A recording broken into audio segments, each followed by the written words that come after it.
the daughter of Sri Brij Kishore Prasad, a renowned Congress leader of Bihar.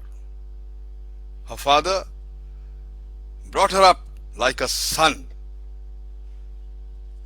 of her two sons and two daughters. She was specially brought up like a boy.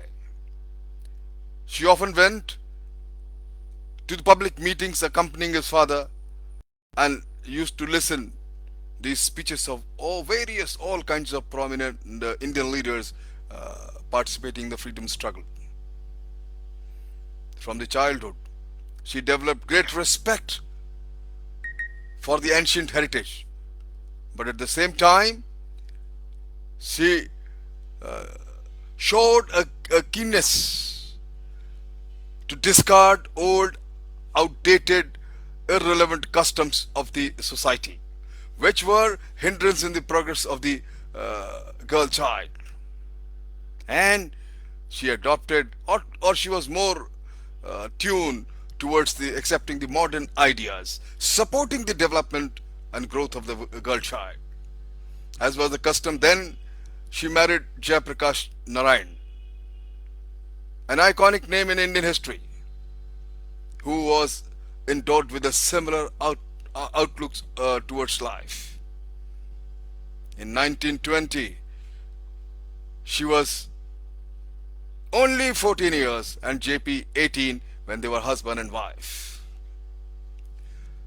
Inspired by this spirit of non-cooperation, JP left college with a vow that he will never return to college till the time India attains full freedom in the country. In 1922, JP left for United States of America for pursuing higher studies. Prabhawati, it is that time met Gandhi and Kasturba between 1920 and 21.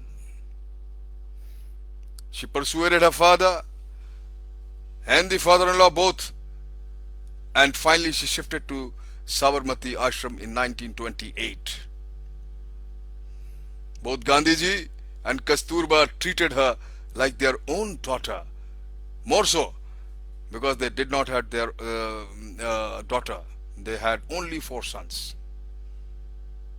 Gandhiji became a father, teacher and a guide. While in ashram, when JP was still in US, Prabhadevi, convinced with the idea of brahmacharya, he declared to adopt celibacy. Brahmacharya is celibacy. Celibacy against surprisingly against the unusual advice of Gandhiji. Celibacy was Gandhiji's favorite fad. JP, on his return, not only respected Prabhadevi's vow, but supported her all her life in following her vow. On his return,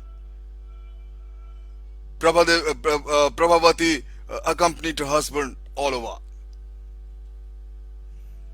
and she shared her political commitments with a deep friendship with JP and other political leaders, showing quite courage and a grit and determination.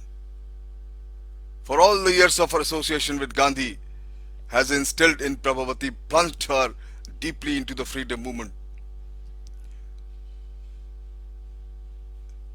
Between 1932 and 1940, at the time of annual Congress session of Ramgarh in Bihar, she was made the leader of Women's Volunteer and was appreciated for the role she quietly played in 1942.